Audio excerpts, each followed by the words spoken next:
Bonjour, l'objectif de cette vidéo est de vous montrer la formule explicite d'une suite géométrique. On va commencer donc avec une propriété. Donc propriété, voilà.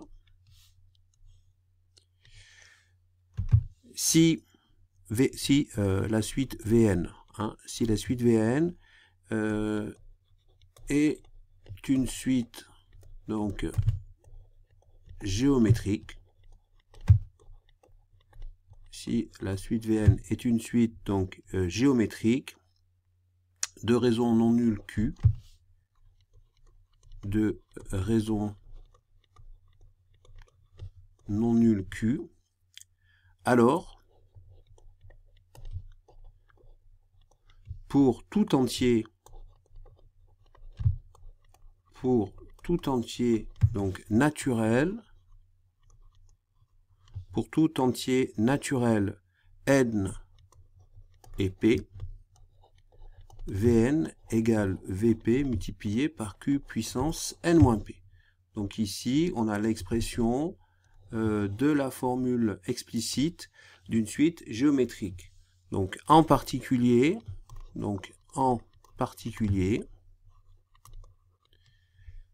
pour tout entier,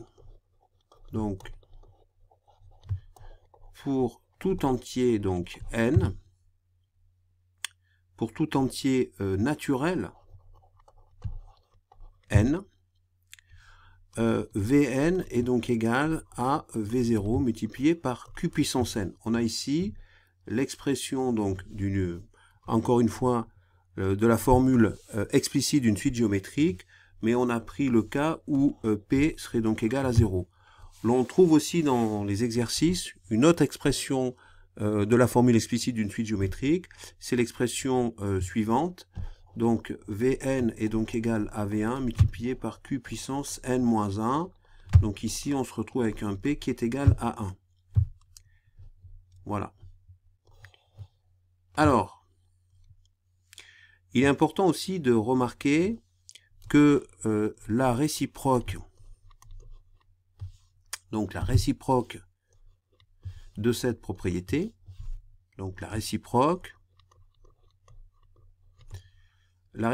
est vraie. La réciproque est vraie s'il existe Q tel que Vn égale grand A multiplié par Q puissance n pour tout n qui appartient donc à l'ensemble des entiers naturels, alors la suite Vn donc est géométrique. D'accord? Et géométrique de raison Q, donc de raison Q, et de premier terme,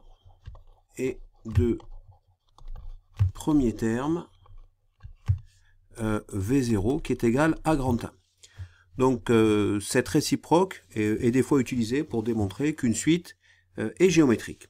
Donc on va passer maintenant à la démonstration donc de cette propriété. Donc ici, voilà, démonstration.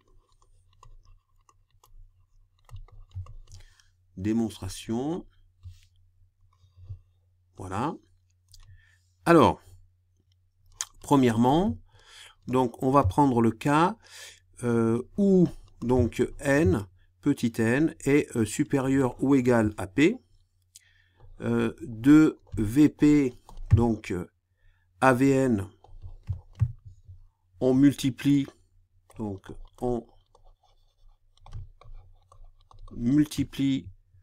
n-p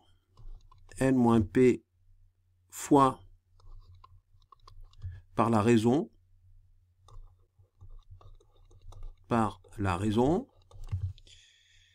donc on a Vn égale Vp multiplié par Q puissance, donc N-P. Alors, si je prends, pour que ça soit un peu plus clair, on peut raisonner avec des cas numériques. Par exemple, si je prends V11 qui est égal à V10 multiplié par Q. On peut aussi dire que V12 c'est égal à V11 multiplié par Q, que V13 c'est égal à V12 multiplié par Q. Donc là on se sert de la définition donc d'une suite géométrique.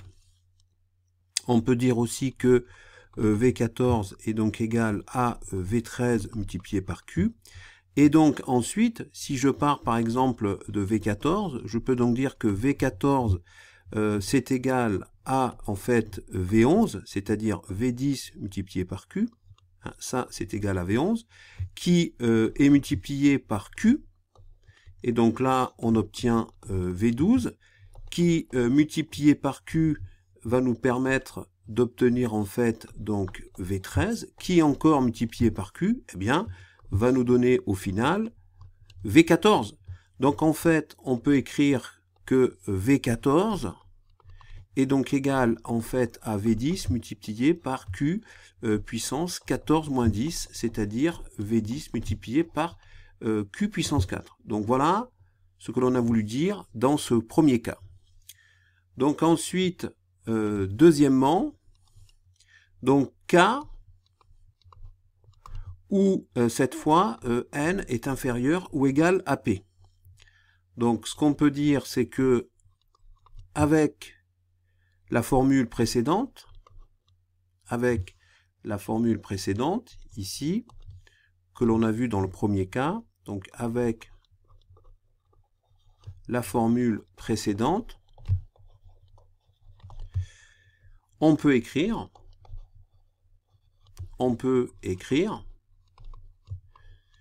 que Vp, qui a un indice P, je rappelle que l'indice P est supérieur ou égal à N, donc on avait vu dans la formule précédente que, je répète, que lorsque N était supérieur ou égal à P, on avait donc automatiquement Vn qui est égal à Vp multiplié par Q puissance N moins P.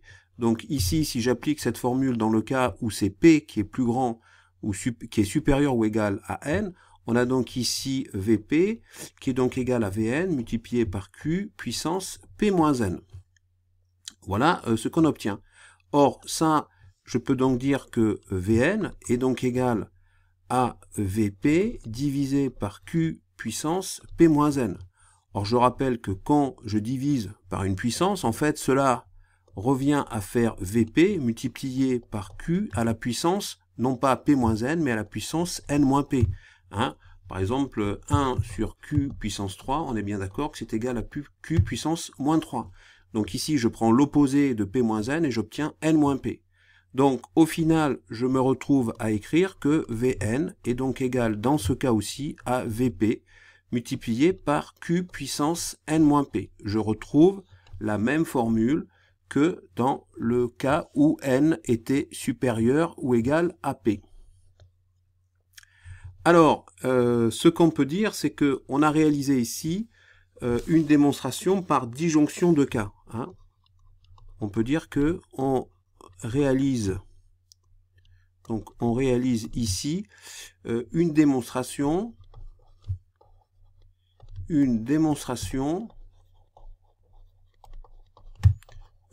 par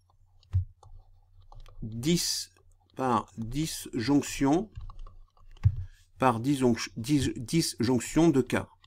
En effet, on a fait d'abord le cas où n était supérieur ou égal à p, et ensuite on a fait le cas où n était inférieur ou égal à p. Donc cette technique de démonstration, c'est une démonstration qu'on appelle par disjonction de cas. Alors on va voir maintenant donc un exemple d'application donc de cette formule. Alors, soit donc la suite Vn, donc la suite géométrique donc la suite géométrique de raison 2, telle que V1, donc tel que V1 est égal à 3. Alors, on peut écrire que V10 est donc égal à V1 multiplié par Q puissance 10 moins 1, c'est-à-dire que V10 est donc égal à V1 multiplié par Q puissance 9, et donc si on remplace par les valeurs, on obtient V10 multiplié par V1, c'est-à-dire 3. Hein, V10 est donc égal, on peut dire que V10 est donc égal à 3 multiplié par 2 puissance 9, ce qui nous donne au final 1536. Et bien voilà, cette vidéo est terminée et je vous dis à bientôt sur le site Scol Mathématiques.